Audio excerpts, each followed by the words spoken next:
Hello guys! Tara at magluto tayo ng pork bacon chicharon.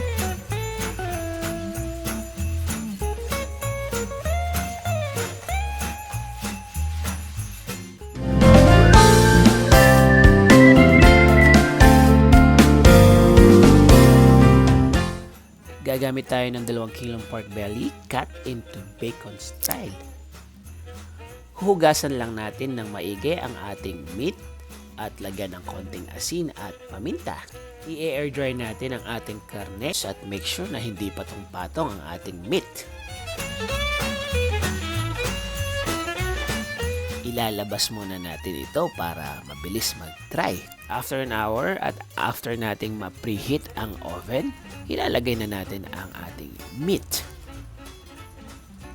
Ang ating oven ay nasa 100 degrees Celsius lang at ibe-bake natin ang meat for 2 hours. Guys, nasa mahinang apoy lang ating oven kasi ayaw nating maluto ang karne. Ang gusto natin ay mag-dry para pag pinrito natin, malutong. After 2 hours, ito na ang ating meat. Iku-cool down lang natin saglit at lalagyan natin ng konti pang asin.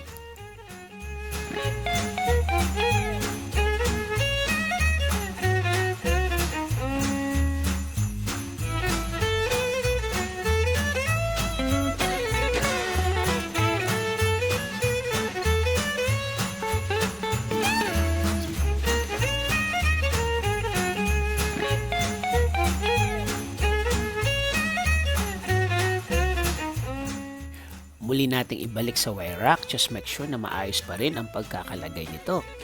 Pagkatapos itabi natin at hayaan nating mag-cool down ng tuluyan bago natin to iprito. Magpainit na tayo ng mantika for about 1 cup. At kapag mainit na, prituhin na natin ang ating karne.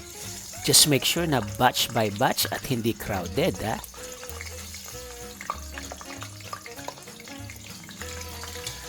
Guys, ang ating apoy ay nasa low to medium heat lang para hindi mabigla ang ating niluluto. Since nag-dry ang ating meat, makikita natin sa balat nito na namumulaklak siya. Yun ang senyales na malutong ang ating chicharon. Ayan o, medyo pumuputok-putok na sa may gilid. Don't you worry guys, nagsaing na ako kasi mamaya lalantakin natin to. Uulit-ulitin lang natin ang proseso hanggang sa matapos ang ating mga karne. Guys, huwag mong hayaang masunog ang iyong niluluto. Make sure na nakabantay ka lang at hindi ka labas-masok sa kusina. Baka kasi biglang makalimutan mo at nasunog na pala ang iyong niluluto.